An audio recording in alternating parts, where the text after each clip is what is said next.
Fitnatul Wahabiyah. Ini kitab yang ditakuti oleh mereka, yang dikarang oleh Al-Alim Al-Alamah Syekh Ahmad bin Zaini bin Ahmad Dahlan Al-Makki, Mufti Mekah, pengarang kitab ini. Inilah yang menjadi guru ulamanya yang di Indonesia.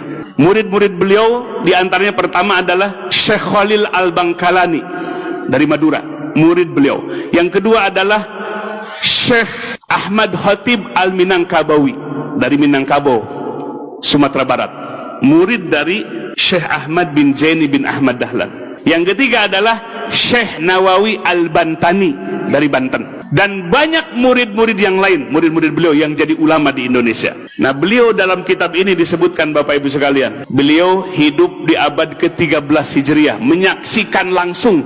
Beliau mufti Mekah bermadhab Syafi'i. Beliau menjelaskan dalam kitab ini dari sisi tarikh dan sejarahnya beserta ajaran dari Wahabinya. Dari sisi kesejarahannya, Bapak Ibu sekalian, bahwa Muhammad bin Abdul Wahab ini sudah diprediksi oleh ayahnya sebagai mufti, oleh saudaranya dan kibarul ulama-ulama pembesar, bahwa orang ini akan menyebarkan kesesatan yang besar. Sehingga terbukti Muhammad bin Abdul Wahab ini mengkafirkan orang-orang muslim. Wa tusila bizalika ila takfiril mukminin.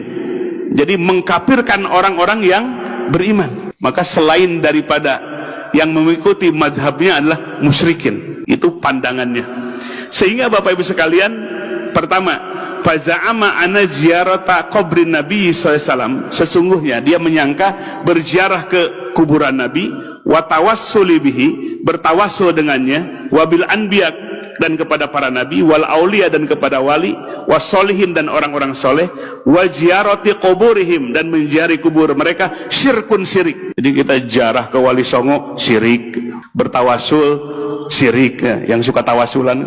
Wa anna nida'an Nabi sallallahu alaihi wasallam inda tawasul, menyebut Nabi, ya, nida kepada Nabi, memanggil Nabi dalam tawasul, syirkun syirik. Dulu Muhammad bin Abdul Wahab ini bekerja sama dengan seorang amir di mana? Di daerah Diryah. Ya, Diryah itu di sekarang Saudi Arabia, di Najd, ya. Bekerja sama dengan seorang amir Ad-Diryah, namanya adalah Muhammad bin Saud, sehingga negaranya sekarang disebut Saudi Arabia. Nah, inilah kolaborasi antara Muhammad bin Abdul Wahab dengan Muhammad bin Saud. Yang satu ambisi kekuasaan, yang satu ambisi dengan pemahamannya, ingin menyebarkan pemahamannya.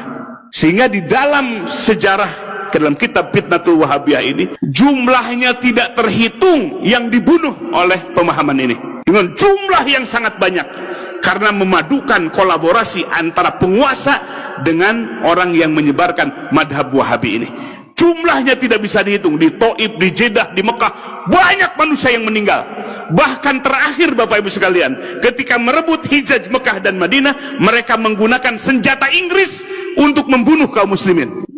Dalam kitab ini, dan banyak kitab-kitab yang lainnya. Maka disebutkan dalam kitab ini, musibah terbesar yang menimpa umat Islam sepanjang sejarah umat Islam adalah fitnahnya Wahabi ini.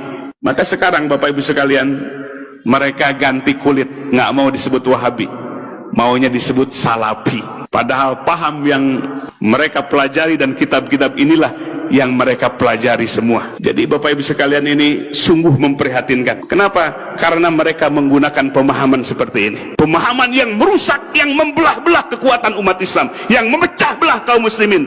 Kaum muslimin disebut orang musyrik, bahkan lebih syirik dibandingkan dengan Abu Jahal dan Abu Lahab.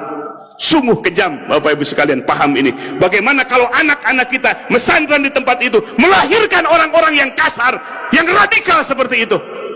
Maka oleh sebab itu, kita jangan kecolongan. Kita bukan memecah belah umat, tapi mereka yang memecah belah umat dengan kitab-kitab yang dihadirkan dan pergerakan dakwah mereka, terutama di Indonesia setelah Presiden Soeharto lengser. Mereka berleluasa, biaya dana yang besar dari Saudi Arabia, dari Kuwait, dari Qatar, masuk ke Indonesia untuk menggerakkan, menyebarkan pemahaman ini. Maka oleh sebab itu, Bapak Ibu sekalian, kita sebagai warga ahli sunnah wal jamaah, warga Nahdiyin, punya kepedulian besar untuk melindungi umat melindungi umat dari pemahaman yang radikal seperti ini. Takfirul mukminin, mengkafirkan orang-orang yang beriman.